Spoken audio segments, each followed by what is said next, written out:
नमः शिवाय। श्री शिव महापुराण रुद्र संहिता पार्वती खंड अध्याय 120। भगवान शंकर की आज्ञा से सप्त ऋषियों द्वारा पार्वती के शिव विषयक अनुराग की परीक्षा करना और वह वृतांत भगवान शिव को बताकर स्वर्ग लोक जाना। नारद जी बोले, हे ब्राह्मण, उन ब्रह्मा विष्णु आदि देवताओं तथा सभी मुनियों के प्रेम पूर्वक चले जाने पर फिर क्या हुआ? हे तात, शिव ने क्या किया और फिर कितने समय बाद तथा किस प्रकार वर देने के लिए आए, उसे बताइए और प्रीति प्रदान कीजिए। ब्रह्मा जी बोले, उन ब्रह्मा आदि देवताओं के अपने अपने आश्रम को चले जाने पर पार्वती की तपस्या की परीक्षा करने के लिए शिव जी समाधिस्थ हो गए। उन्होंने अपने आत्मा से ही परमात्मा में परात्पर निर्विग्रह समाधिस्थ ज्योति को धारण कर विचार किया। वस्तुतः वे शिव ही भगवान ईश्वर वृषभध्वज अविज्ञात गति उगदष्टा हर एवं परमेश्वर हैं। ब्रह्मा जी बोले, हे तात, उसी समय पार्वती ने ही महाघोर तपस्या प्रारंभ की। उस तप से शंकर भी अत्यंत विस्मित हो गए। भक्तों के अधीन रहने वाले वे समाधि से विचलित हो गए। तब उन उत्कष्टा हर ने वशिष्ठादि सप्तऋषियों का स्मरण किया। वे सभी सप्तऋषि भी शिवजी के स्मरण करते ही प्रसन्नता मुक्त होकर अपने भाग्य की बहुत ही सराहना करते हुए वहां शीघ्र ही उपस्थित हो गए। उन महेश्वर को प्रणाम कर वे हर्षपूर्वक गदगद वाणी से हाथ जोड़कर तथा सिर झुकार कर स्तुति करने लगे। सप्तऋषि बोले, हे देव देव, हे महादेव, हे करुणा सागर, हे प्रभु, हम लोग धन्य हो गए जो आपने आज हम लोगों का स्मरण किया। हे नाथ, आपने किस लिए स्मरण किया है, हम लोगों को आज्ञा दीजिए। हे स्वामिन, अपने दास के समान ही हम लोगों पर कृपा कीजिए, आपको मेरा प्रणाम है। ब्रह्मा जी बोले, मुनियों की इन विज्ञप्तियों को सुनकर विकसित कमल के समान नेत्रों वाले वे करुणानिधि हंसते हुए प्रेम पूर्वक कहने लगे। महेश्वर बोले, हे सप्तऋषिगण, आप लोग सभी प्रकार के ज्ञान में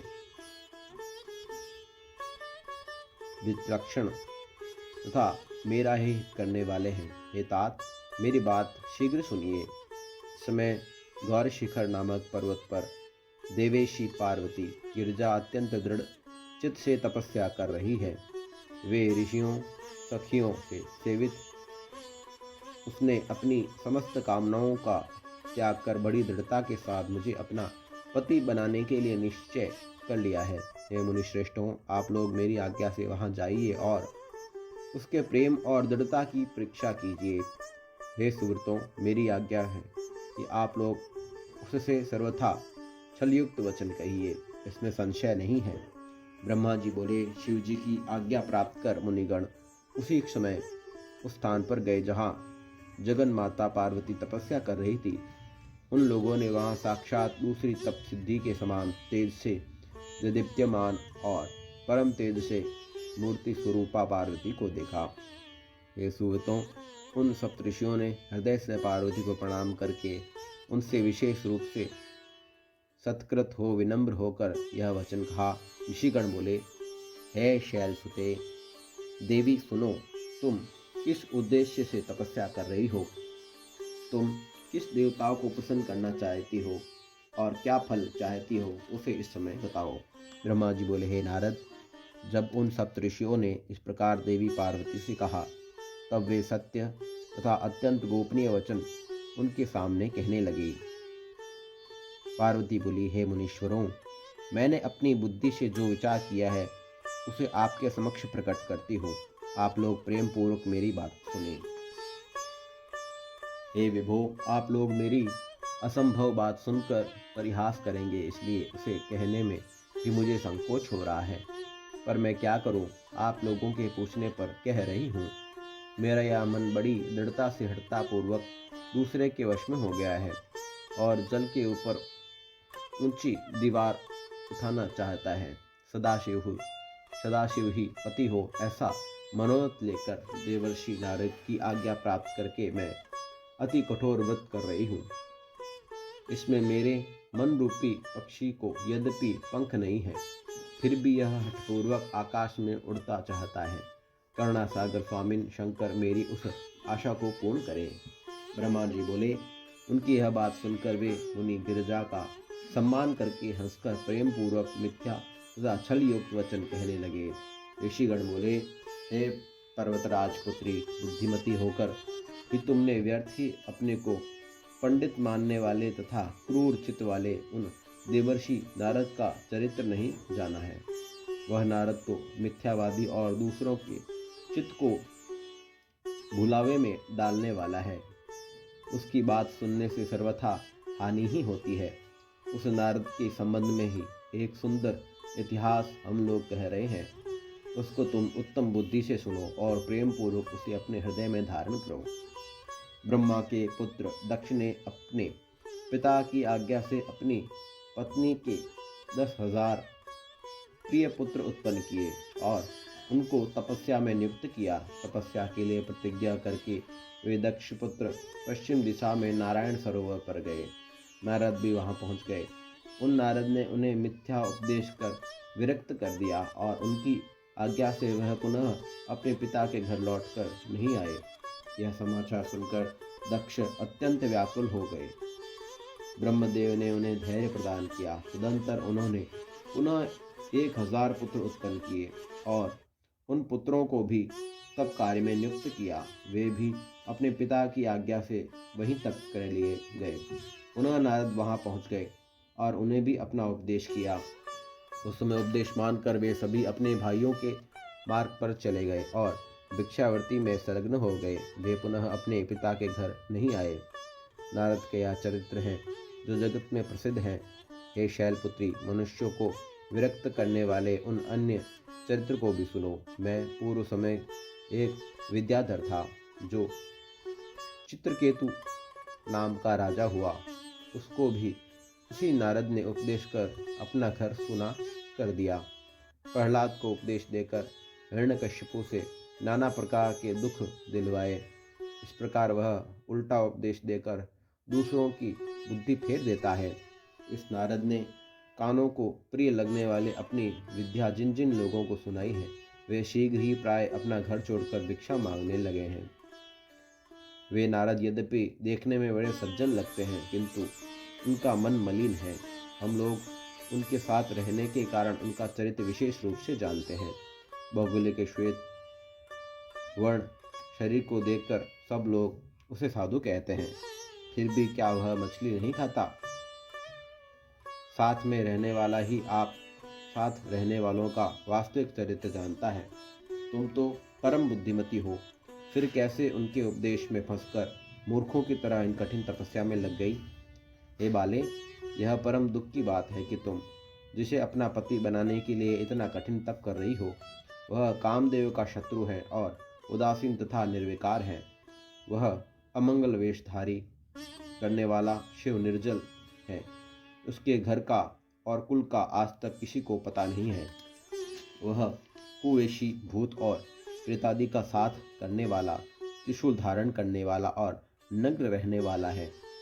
उस धूर्त नारद ने अपनी माया से तुम्हारे ज्ञान को नष्ट करके बड़ी युक्ति से तुम्हें मोहित कर दिया है और तुमसे तपस्या करवाई। ऐसे वर को प्राप्त कर तुम्हें क्या सुख मिलेगा? हे देवेशी, हे पार्वती, तुम्हें विचार करो। मूल शिव ने सद्बुद्धि से दक्ष कन्या सती से पहले विवाह करके कुछ दिन भी उसका निर्वाह नहीं किया और सती को ही दोष लगाकर उसका स्वयं त्याग कर दिया। वे तो अपने अकल अशोक स्वरूप का ध्यान करते हुए सुखी होकर रमण करते रहे। वे तो अकेले पर निर्वाण असंग तथा अद्वैत हैं। हे देवी, उनके साथ स्त्री का निर्वाह किस प्रकार संभव होगा? अब भी तुम हमारी बात मानकर घर चली जाओ और अपनी दुर्बुद्धि का त्याग कर दो। हे महाभागे, ऐसा करने से तुम्हारा कल्याण होगा। तुम्हारे योग्य वर विष्णु है। वे सभी सद्गुणों से संपन्न वे प्रभु, वैकुंठ में निवास करने वाले, लक्ष्मी के ईश और नाना प्रकार के क्रीड़ाओं में कुशल हैं। हम लोग तुम्हारा विवाह उन विष्णु से कराएंगे। वह विवाह सब प्रकार से सुखों को देने वाला है।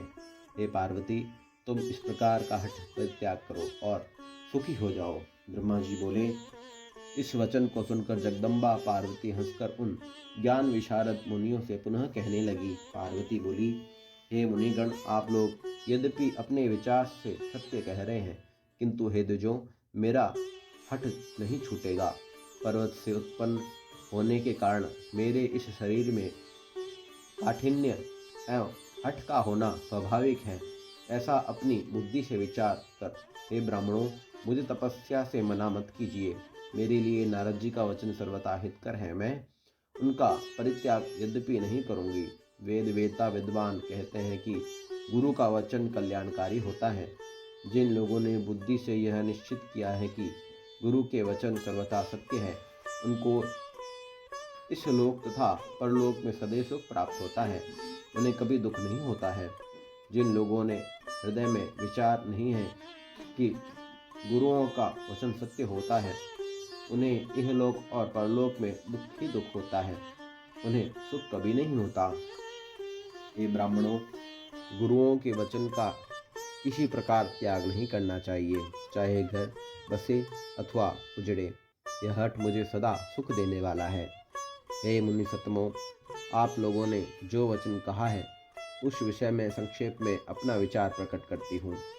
आप लोगों ने जो विष्णु को सर्वगुण संपन्न वैकुंठ में विहार करने वाला तथा सदाशिव को निर्गुण एवं निर्विकार कहा है, वह सत्य ही है।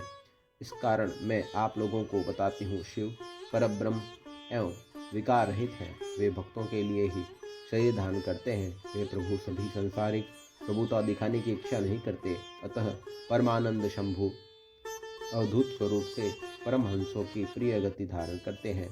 माया में लिप्त रहने वालों को भी भूषणादि में अभिरुचि होती है। ब्रह्मा को किसी प्रकार की कोई अभिरुचि नहीं होती। वे सदाशिव प्रभु निर्गुण अज माया रहित अलक्ष्य गति एवं विराट हैं। वे द्विजों, धर्म जाति आदि के द्वारा ही शंभु का अनुग्रह नहीं होता है। मैं तो गुरु के अनुग्रह से ही शिव को तत्वपूर्वक जानती हूँ। हे ब्राह्मणों, यदि शंकर मेरे साथ विवाह नहीं करेंगे तो मैं सर्वथा अविवाहित रहूंगी। यह मैं सत्य सत्य कहती हूँ। चाहे सूर्य पश्चिम दिशा में उदय हो, सुमेरु चलायमान हो जाए, अग्नि शीतल हो जाए, पर्वत पर कमल खिलने लगे, किंतु मेरा हठ नहीं छूटेगा, मेरा हठ नहीं डिगेगा। यह मैं सत्य कहती हूँ। ब्रह्मा जी बोले। यह कहकर उन मुनियों को प्रणाम करके वे पार्वती विकार रहित चित्त से शिव जी का स्मरण कर मौन हो गई। तदंतर ऋषियों ने भी पार्वती का यह निश्चय जानकर उनकी जय जयकार की और उन्हें उत्तम आशीर्वाद प्रदान किया। हे मुने, शिवा की परीक्षा करने वाले वे मुनिगण उन देवी को प्रणाम करके प्रसन्नचित्त होकर शीघ्र ही शिव स्थान को चले गए। वे लोग वहां जाकर शिव को प्रणाम करके उस वृतांत का निवेदन कर उनकी आज्ञा प्राप्त करके आदर पूर्वक स्वर्गलोक को चले गए। ओम नमः शिवाय। श्री शिव महापुराण रुद्र संहिता पार्वती खंड अध्याय 120 संपूर्ण हुआ।